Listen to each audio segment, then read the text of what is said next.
말씀을 같이 나누겠습니다. 여러분은 지금 내가 살고 있는 이 세상이 어떻게 보입니까? 사람들은 너무 많이 힘들어서 소확행하며 정말 작은 행복이라도 찾아 이 순간을, 이 시간을 견뎌내고 재밌게 보내려 합니다. 이 세상이 지금 어떻게 보이느냐에 따라 우리 인생에 대한 태도가 결정됩니다. 또한 지금 이 세상이 어떻게 보이느냐는 세계관이라는 거창한 말을 쓰지 않더라도 지금까지 내가 살아온 환경, 만난 사람들, 그리고 받아온 교육, 그것이 형성한 나의 가치관과 생각을 들여다보면 그것을 통해 이 세상이 해석되고 보입니다. 여러분은 어떤 인생을 살고 싶고 지금 어떤 삶을 살고 있고 여러분이 살고 있는 인생이 어떤 모습으로 보여집니까? 잠시 사는 세상 즐겁고 재밌게 편하게 살다가 그냥 빨리 가고 싶으십니까? 아니면 정말 성경이 말하는 하나님의 말씀하시는 그 열매를, 그 상급을 남기고 하나님 앞에 섰을 때 하나님의 정확한 심판대 앞에 여러분은 어떤 평가를 받기를 두려워 떨며 하루하루를 보내고 있습니까?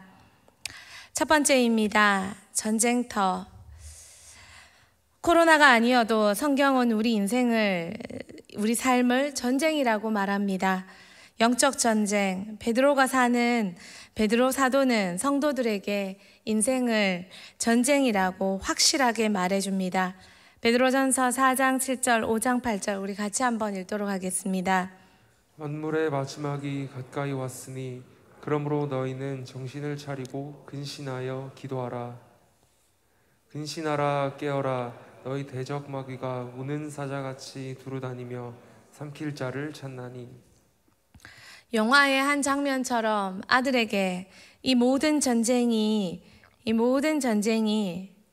그냥 게임이라고, 놀이라고 숨겨줄 수 있다면, 속여줄 수 있다면 내 한 몸 죽더라도 아내를 살리고 아들에게 그 속임을 통해 두려워하지 말도록 만들어줄 수 있다면 얼마나 좋을까요? 그러나 그렇게 가릴 수 있는 것이 아닌 것은 이 땅이 영적인 전쟁이기 때문입니다. 쉬어라, 그냥 일어서라, 걸어가자가 아니라 베드로 사도는 우리에게 깨어라, 깨어라, 깨어라 그렇게 외치고 있습니다. 깨지 않으면 죽는 것이 전쟁이기 때문입니다. 또한 우리에게 대적이 있고 죽이려 들고 죽이지 않으면 내가 죽는 살벌한 현장이 전쟁터입니다. 그런데 베드로의 예수님의 가장 큰 수제자는 우리가 사는 곳이 바로 그런 전쟁터라고 말합니다. 사단은 우리에게서 무엇을 가져가려 할까요? 두 번째, 영광입니다. 사단은 하나님을 거부한 존재입니다. 사단의 좌절은 사단이 하나님으로부터 천사에서 이탈한 것은 한 가지입니다. 모든 영광이 하나님 거라는 것입니다. 자기가 차지할 영광은 아무것도 없다는 것입니다. 악한 종이, 욕심 많은 종이 주인의 돈을 훔쳐 달아나는 것처럼 사단은 하나님께 모든 영광이 돌아간다는 것을 알고 자신의 영광을 추구하고자 하나님을 거절하고 도망쳤습니다. 이사야 12장 12절에서 15절에 사단이 도망친 경위를 이렇게 설명하고 있습니다. 제가 12절을 한번 읽어볼게요. 너 아침의 아들 계명성이여 어찌 그리 하늘에서 떨어졌으며 너 열국을 엎은 자여 어찌 그리 땅에 찍혔는고. 여러분이 13절 한번 읽어보실까요? 내가 내 마음에 이르기를 내가 하늘에 올라 하나님의 뭇별 위에 내 자리를 높이리라. 내가 북극 지표의 산 위에 앉으리라. 14절 읽어보실까요? 가장 높은 구름에 올라가 지극히 높은 이와 같아지리라 하는도다. 사단의 결심이요 사단의 고백입니다. 그래서 사단은 하나님을 거절했고 그리고 떨어져 깨어짐을 당했습니다. 사단은 하나님처럼 되려 하다가 떨어졌습니다. 그리고 이렇게 떨어져 하나님과 분리된 채 천사가 아닌 사단의 모습을 한 그 악한 존재, 악한 영적 존재가 된 사단이 아주 재미있게 하와에게도 자신과 같은 욕구를 유혹하며 접근합니다. 창세기 3장 5절에 내가 그것을 먹는 날에는 눈이 밝아져 하나님같이 되어 선악을 알 줄 하나님이 아심이라. 하나님이 아시는 건 먹는 날에 죽는다입니다. 그런데 사단은 반대로 말합니다. 먹으면 하나님처럼 된다. 사단은 자신 속에 있는 욕구, 하나님처럼 되고 싶은, 하나님처럼 높아지려는 그 욕구를 사단은 하와에게도 유혹합니다. 그리고 거짓으로 말합니다. 먹으면 죽는다가 아니라 먹으면 하나님처럼 된다. 인간으로 하여금 자신처럼 높아지려는 욕구를 자극해 하나님께 버림받도록 만들었습니다. 버려지면 버려지는 것으로 끝이 나면 좋은데 버려지는 순간 우리는 죽게 되는 것입니다. 하나님과 분리되면 죽음이 찾아옵니다. 사단은 하나님께 영광 올려드리기를 거부한 존재입니다. 사단이 아담을 유혹한 것도 하나님께 영광 높이기를 거절하도록 유혹했다는 것입니다. 내가 하나님이 되자, 내가 하나님이 되자, 내가 하나님이 되자. 나의 기쁨을 위해, 나의 영광을 위해, 나의 만족을 위해, 나의 즐거움을 위해 살자. 하나님께서 모세를 부르실 때 하나님이 하신 말씀입니다. 우리 출애굽기 3장 14절 말씀 같이 보겠습니다. 하나님이 모세에게 이르시되 나는 스스로 있는 자이니라. 또 이르시되 너는 이스라엘 자손에게 이같이 이르기를 스스로 있는 자가 나를 너희에게 보내셨다 하라. 아멘. 이 땅에 유일하게 존재할 수 있는 분은, 스스로 존재할 수 있는 분은 하나님이십니다. 저와 여러분은 살기 위해 공기에 의탁된 존재입니다. 살기 위해 물에 의탁된 존재입니다. 살기 위해 음식에 의탁된 존재입니다. 음식이 없고 물이 없고 그리고 이 순간 공기가 없으면 우리는 생명을 영위할 수 없습니다.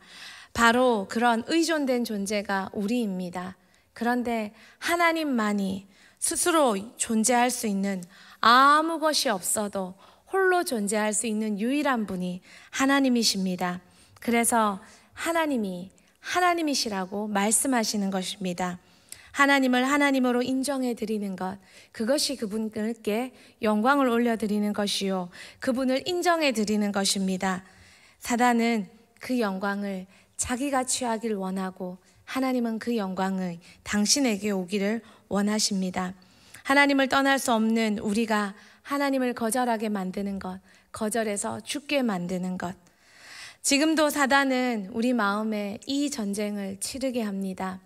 영적 전쟁, 정말 심각한 전쟁, 귀신이 보이고 뿌리 달린 도깨비와 싸우는 것이 아니라 내 마음속에 내 영광을 위해서 내 편하는 대로, 내 하고 싶은 대로, 내 먹고 싶은 대로, 내가 높임받고 싶은 대로 그렇게 살도록 오늘도 내버려 두고 선택하려 드는 그 싸움에서 사단은 오늘도 지금 이 순간 우리 마음에 들어와 찾아와 친절하게 말합니다. 네가 하고 싶은 대로 해. 소확행해. 네가 선택하고 네가 선택해. 모든 것을 동원해 여러분은 하나님을 기쁘시게 하는 삶을 살고 있습니까? 아니면 나의 기쁨을 위해 살고 있습니까? 조금이라도 하나님의 기쁨을 위해 살라치면, 그렇게 살라고 말들을 낳치면 우리는 그렇게 외칩니까? 왜 꼭 그렇게 살아야 되는데? 그리고 그 뒤에 숨은 존재가 그렇게 생각하도록, 말하도록 친절하게 웃으며 숨어있는 존재가 여러분은 보이십니까? 마지막 세 번째입니다. 무장. 전쟁은 매일입니다. 전쟁터의 관건은 싸우는 데 있습니다. 싸워야 하는 데 있습니다. 전쟁터의 싸움은 선택이 아니라 필수입니다. 싸우기 싫어도 싸워야 하고 이기기 싫어도 이겨야 합니다. 살기 위해서 말입니다. 아무리 전쟁이 싫어도 싸우는 거고, 또 죽이는 자가 있다면 우리는 지키고 방어하고 나아가 공격까지 해야 합니다. 혈과 육을 가진 우리는 사단의 매일 유혹을 들으며 살아갑니다. 하나님을 신뢰하지 못하게 만들고 결국 나의 영광으로 돌아서고 나의 안전과 나의 편의를 위해 하나님을 믿으면 결국 질 거라는, 안 될 거라는 그 불신 속에 돌아서서 맡긴 내 인생 들고 와서 다시 걱정합니다. 다시 불안합니다. 다시 근심합니다. 그리고 우리 인생의 두려움과 걱정으로 가득 쌓이게 됩니다. 그리고 우리는 하나님의 영광을 놓치고 내 영광, 내 편안함, 그리고 그 뒤에 따라오는 근심과 걱정과 두려움까지 내 몫으로 떠안고 살게 됩니다.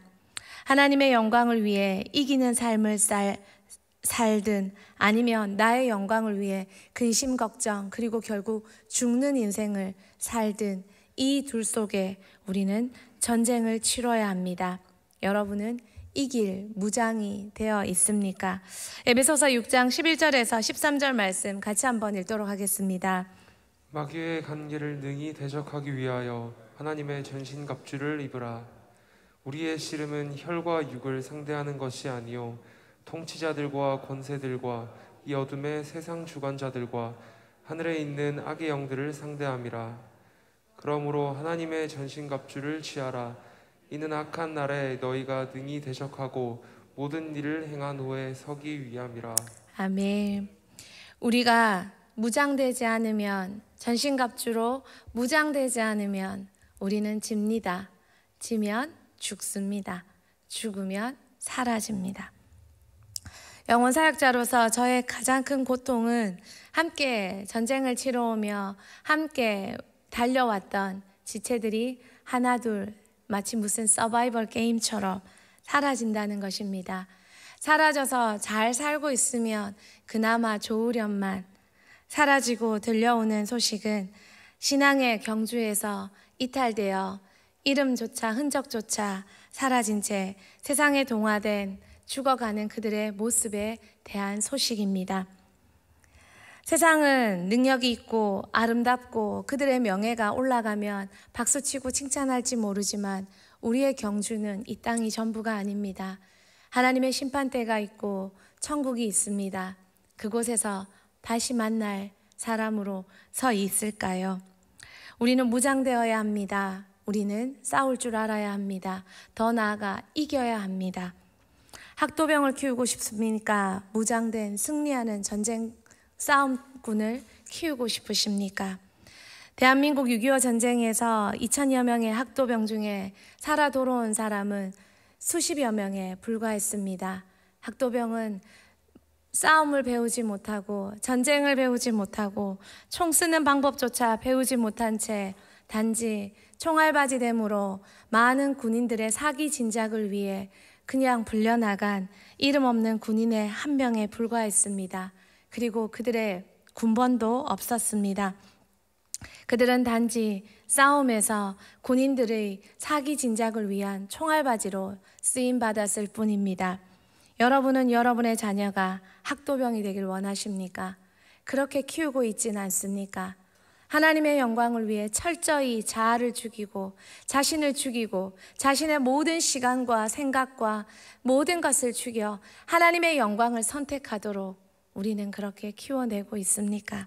우리의 자녀는 그렇게 키워내고 있습니까? 매일의 기도가 그 무장을 우리로 하여금 하게 하고 있습니까? 웨스터민스터 신앙고백 소요리 문답의 제1 첫 번째 문답이 이것입니다. 사람의 첫째 가는 목적은 무엇입니까? 여러분이 한번 대답해 보겠습니다. 사람의 첫째 가는 목적은 하나님을 영화롭게 하고 영원토록 하나님을 즐거워하는 것입니다. 네, 사람의 첫째 가는 목적은 하나님을 영화롭게 하고 영원토록 하나님을 즐거워하는 것. 이렇게 살 때 슬플까요? 재미없을까요? 힘겨울까요? 아니요. 우리의 목적은 하나님의 영광에 있습니다. 하나님의 첫사람 아담도, 하나님의 첫 시작 아브라함도, 하나님의 첫 국가 이스라엘도 모든 사명이 하나님이 하나님이심을 보이는데 그들의 사명이 있었습니다. 아브라함은 아무 믿음의 연고도 없었습니다. 아브라함은 믿음의 가정에서도 못 자랐습니다. 아브라함은 믿음의 국가에서도 못 자랐습니다. 믿음으로 배우지도 못했습니다. 그런데 아브라함이 하나님 부르심 앞에 하나님을 믿었습니다. 약속의 말씀을 믿었습니다. 그리고 믿었기에 신뢰했고 신뢰했기에 순종했습니다.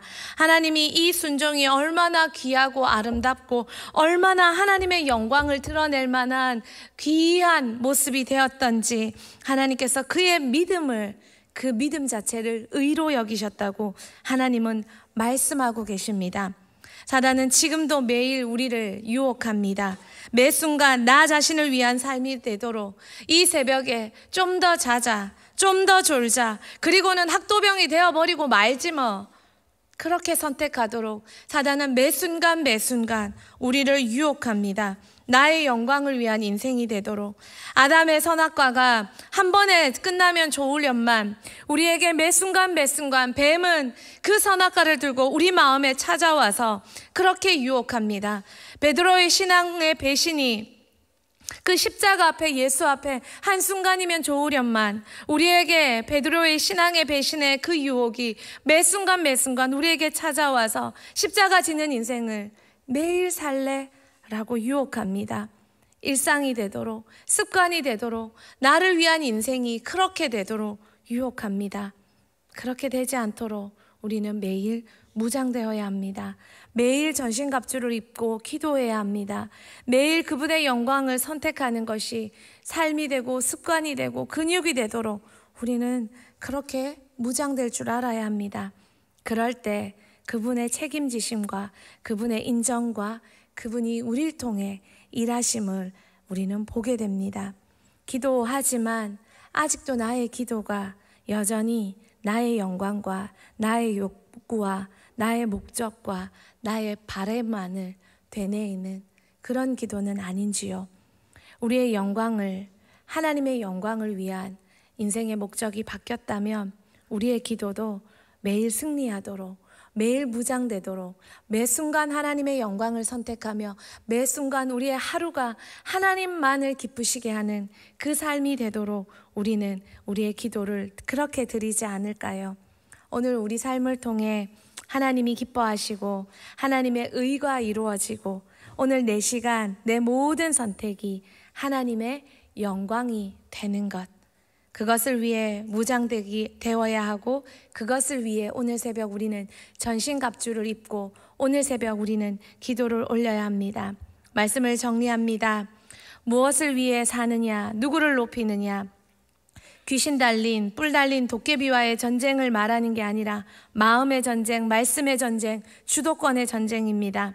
하나님의 자녀로 부름받고도 하나님 영광을 위해 살지 못하고 내 맘대로 사는 것, 하나님을 기쁘시게 하며 사는 것, 이 대립 속에 우리는 전쟁 가운데 있습니다. 사단은 지금도 우리를 부추기며 자신의 영광을 위해 살도록 유혹합니다. 고린도전서 10장 31절 우리 같이 읽어보겠습니다. 그런즉 너희는 먹든지 마시든지 무엇을 하든지 다 하나님의 영광을 위하여 하라. 우리가 보는 모든 미디어, 모든 힐링, 모든 매체들은 다 동일하게 말합니다. 좀 더 쉬자, 좀 더 자자, 좀 더 놀자. 그러면 너희 인생이 훨씬 편안하게 되리라. 훨씬 즐거워지리라.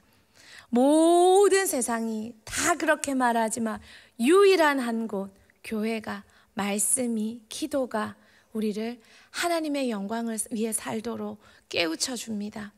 여러분 무엇을 붙잡으시겠습니까? 로마서 12장 2절 말씀 우리 마지막으로 한 번 더 같이 읽겠습니다. 너희는 이 세대를 본받지 말고 오직 마음을 새롭게 함으로 변화를 받아 하나님의 선하시고 기뻐하시고 온전하신 뜻이 무엇인지 분별하도록 하라. 그래서 하나님의 영광을 선택하는 저와 여러분 되기를 소망합니다.